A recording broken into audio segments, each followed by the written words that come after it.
If there's a global crisis, the IMF is usually there to help. But this, Madame Lagarde, is a different kind of crisis. Everybody talking about Donald Trump, the anti-trade, anti-globalization fever that seems to be sweeping the world. President Kaczynski, our host here in Peru, says this is something that has to be addressed immediately by the leaders here. You're right that the IMF is trying to be helpful. Our mission is to serve the international community. And where we certainly should, I hope, find common ground is around inclusive growth. We have been saying for a while that growth has to be inclusive. And while we have observed over the course of time that trade is a huge engine for growth, it has not been an inclusive engine because some people have been left to the side of that globalization.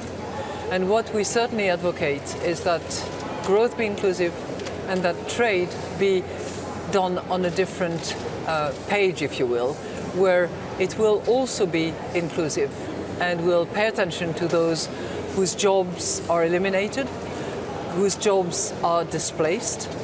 And I think we should be very careful not to mix trade and technology, for instance. When you look at jobs at the moment, there are many more jobs that are changed deeply and sometimes eliminated because of technological breakthrough, because of innovation, because of creativity, which the United States is very good at.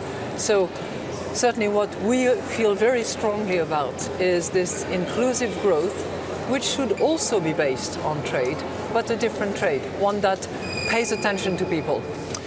This is a very eclectic group of nations that come here for APEC. Do you find that the anti-globalization is a global phenomenon, or is it the older developed countries that are really suffering while the younger ones are still very interested in open trade? You know, what I see around the world, and we have 189 members, is that all of them want more growth. All of them want more inclusive growth. I mean, China was one of the first to actually add this concept of inclusiveness to growth. And it has to apply both globally, but also domestically. And whether it's going to be propelled more by consumption, more by trade, more by investment, is going to be a matter of domestic chemistry, depending on the level of development of a country. But all the engines will actually help. Do you worry that after Brexit, after Trump, that this could spread to Europe with a number of elections next year, including your native France? Are you concerned about what might happen there? You know, I've been in the private sector for more than 20 years in my life, and I've worked for lots of companies around the world. And the around the world matters. Many of the enterprises, whether they are large corporate accounts or whether they are startups, SMEs, they are playing a global game, simply because we used to say the world is a village. Well, certainly communication, internet, the transparency has brought people together. So I don't think it's a question of not having globalization. It's a question of what globalization it will be, what trade it will be, how inclusive that growth will be. That's where I think we have to work together. And certainly we are prepared to help as much as we can with our research, with our traction with many countries around the world. Well, what happens to global growth if the U.S. builds walls, either physically or through trade tariffs? We've seen many walls come down in the recent past, and generally to the benefit of economies. When I look at Germany, even when you look at China and the Great Wall, it's not when it was behind the Great Wall that it was most successful. And as I said, private sector players, companies are interested in large markets, are interested in reaching out. And we are all interested in having better productivity and more growth. Do you revise down your growth forecasts if the U.S. gets into trade wars?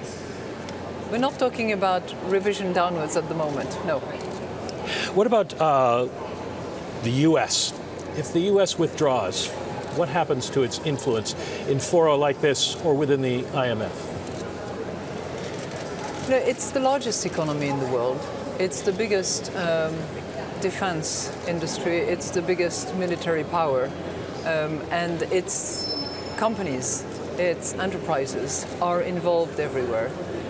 I think being in the tent, redefining the rules, helping with more inclusive growth is going to be critical, and I hope it meets the agenda of various leaders, including the US.